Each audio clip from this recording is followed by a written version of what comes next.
Hey guys, welcome back to Andy's Dinosaur Reviews, and today we are checking out another Danger Pack release, and this is a very interesting one, because we've got ourselves an Elaphrosaurus, and what's cool about that is it's another species that yet again I do not have in my collection, or at least I do now. I didn't prior to this one. But again, Mattel reaching out to the obscure and finding us another pretty cool species to create. However, I will say that this one looks a little interesting, and Mattel definitely took some creative liberties with this one, which isn't really all that bad of a thing, but I think as a whole, it's kind of 50-50. I do like it, but it's a little bit strange looking at the same time. Regardless, it's got a fairly fun paint scheme. I do quite like the, coloration they've chosen for it, as well as the tones of color, so that's a plus.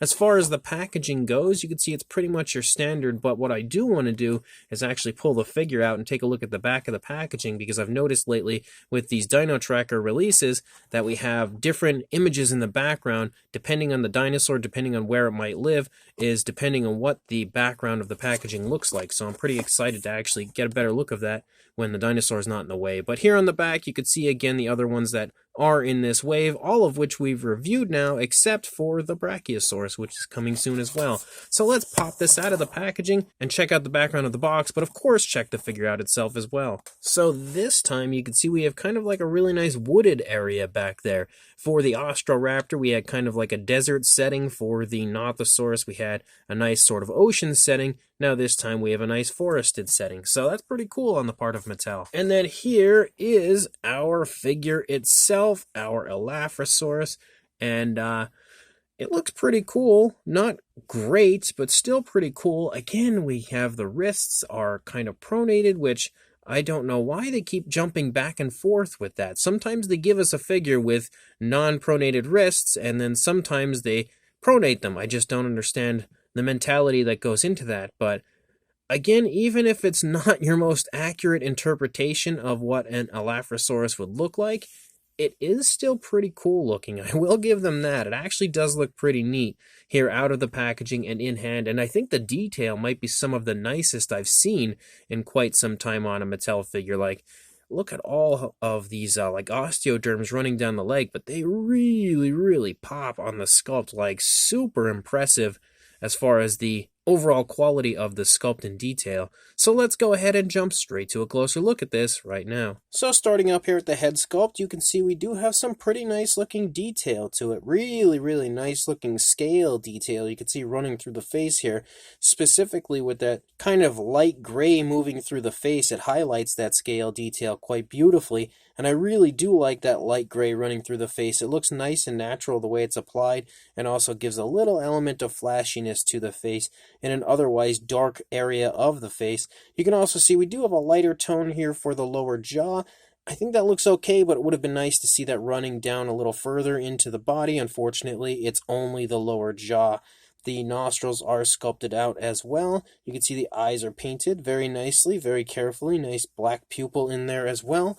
And yes, they're fairly nicely placed on both sides. Not bad at all. Again, very nice looking paintwork on this side as far as that gray moving through the face.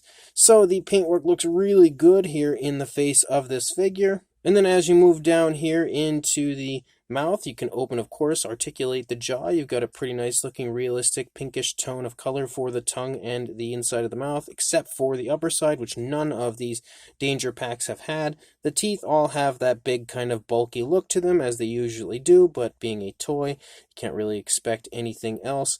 Again, nice yellowish tone for the teeth. Also the same similar coloration we've had on the last few figures, which is also pretty nice because I do like to have, I don't like having really bright white teeth on my dinosaurs, so having a different shade of color like that just, I think, adds more realism. The jaw's a little stiff, but still works pretty nicely. As you lead up here to the top of the head, you can see again some more very nice, very reptilian-like scaling along the top of the head. We have a nice dark tone that starts to transition to a really beautiful bluish tone as we move back here into the body. And you can also see a little bit of like a glossy blue showing up here briefly. It's almost like the beginning of this blue, but since it's in a different area of the figure, it's kind of like a glossy looking variation of that blue, because once we move down to the body, we don't have that glossy look anymore. We also have what I assume are kind of like very large quills or something up here on the top of the head. I don't really know exactly what they were going for up here, but it looks okay. We also have kind of like some skin hanging down here in the throat region as well. Again, that's the primary area where I'm like really impressed with how much of an artistic liberty Mattel took with this one to kind of give it that very unique and different look, which, you know, with the amount of figures they've released, I guess they would want to do something to kind of differentiate it from the others and not just have it be another figure that they've released, just another dinosaur that gets kind of lost in the jumble. But again, it's very interesting. But as you move down, you can see a few skin creases right there, some more really nice looking scale detail, as well as some osteoderms poking up here and there. And then we start to get this nice light green coloration as my camera loses focus. But we start to get this nice light green kind of like spotting and splotching in. And as we continue to move down, you can see that that runs down here into the side of the dinosaur, all the way out here toward the hip region. But as you move down, you can again see how nice the scale detail looks as well. Again, almost like snake-like skin texture to this one. There's also osteoderms pretty much everywhere, but I really do like that really fine scaling that we have to this one. As you move down into the arms, you of course have muscle definition. You also have some more osteoderms poking up here and there. And then as you move down into the hands, you can see the hands look pretty nice. You've also got some scoots down the fingers. No nail paint as per usual, but that's pretty common. And if we move the leg back, which is really smooth, you can get a better look here at the detailing of the stomach region for the figure as well. Fairly nice looking detail as you move down, a few skin folds and stuff, but not too much going on here on the underside. A little muted as far as the detail for the underside, but you can see that we do have a speckling to this one as well. It's really, really obvious if my camera would again stay focused on it, but it's really obvious here on the underside. I don't notice it quite as much up here on the upper side of the figure, but it is definitely there. We do have the Jurassic Facts app code. As I smack the camera, I'll pull that out so you can get a look at it there, and maybe add this one to your collection. As you move along the back, you start to see the back kind of rising here along the spinal column with a few sort of like, you know, osteoderms or ridges or something moving along the back there. You can also see the green starts to disappear, and once we move past the hip, it's gone entirely before we reach the tail. Moving down into the thigh, again, osteoderms galore, and that was that area that I really pointed out right away how nice and how vibrant the detail looked on the figure. Like that area specifically really jumped out at me. You can see the kneecap there as you move down. There are actually so many osteoderms on this figure in the leg area, it almost looks like it's got something wrong with it, like it has a problem of some kind. But as you move down, you can again see the calf muscle is nicely sculpted out. Pretty decent looking foot sculpt, again with some nice scoots running down the toes. You can pick up on a little bit more of that speckling down there in the feet. We do have dew claws as well. And then as you lead up here toward the tail, first of all, I have to fix the tail to get it into the right spot. But you can also see, still not perfect. There we go, kind of, I think. But you can also still see that we have some ridges running along the back, and they start to pick up in size a little bit as you move along before tapering back off. You also have a pretty nice kind of a snake-like curve there to the tail, which looks pretty good, kind of like an elegant curve. And then, of course, on the opposing side, as per usual with most Mattel figures, you're not really going to see too much difference over here compared to what we saw on the initial side, other than one of the legs kind of trailing or leading. That's pretty much your standard as far as Mattel positioning goes. But again, the paint job looks pretty good over here, pretty much the same as it did on the initial side. And as a whole, I think it is a pretty fun figure. One thing I do see, though, that the arms are kind of outstretched a lot further than you often see on Mattel figures, but it still doesn't look bad. Again, still decent, not your greatest interpretation of an Elaphrosaurus, but still a pretty cool, quite unique looking figure from Mattel. As far as the articulation goes, again, you have the articulated jaw, which works pretty nicely. You can also move the neck down, move the neck up, which actually goes pretty high, and you can turn the neck, again, kind of on a swivel. The Ostroraptor also has the ability to kind of do that. Actually, I have it right here to bring in. I didn't mention this, I don't think, in the review. You can swivel the neck as well. It can, of course, go down and up, but it can also swivel, which was something that I forgot to mention in that review. You can't do that with the Nothosaurus, but you can with the Ostroraptor. Again, you also have arm articulation forward and back, leg articulation forward and back, and swivel tail. And that's pretty much it as far as the articulation goes. As far as a size for a length, you are looking at a little over 7¼ inches, or around 18½, maybe a little bit closer to 19 centimeters in length. And then for a height, because of those random quills or whatever they are on the top of the head, you're close to 4¼ inches or around 10.5 centimeters, which is slightly taller than a lot of the other ones have been. But for a size comparison, there is our Elaphrosaurus next to the Papo T-Rex, the Attack Pack Colovosaurus, and Robert Muldoon from the Mattel Jurassic World toy line.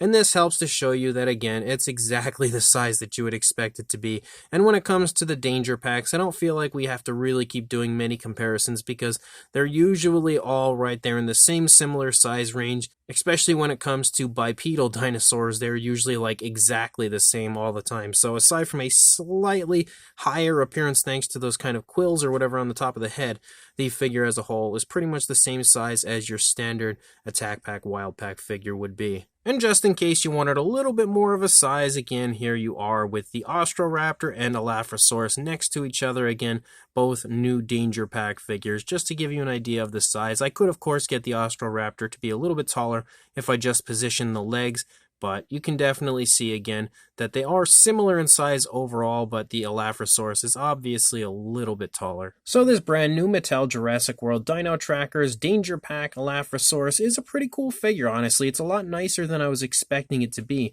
Like, originally, I honestly wasn't very hyped for this one, and even after I had seen some images of it, of other people who had found it, and I saw their images of the figure, I still wasn't very hyped for it. It wasn't until I actually got the figure here in hand that I really got a little bit more of an appreciation for it. And even though, again, it's a bit unique, a little bit different from what you would expect for an Elaphrosaurus, it's still pretty nice. The fine detail is really, really beautiful on this one, really vibrant as a whole, and the figure has a very unique look to it that helps to kind of differentiate it from many other Mattel figures, which in my opinion is also a good thing. The coloration is also alright, it's not great, it's not anything that I can say is a super awesome, appealing aspect of the figure.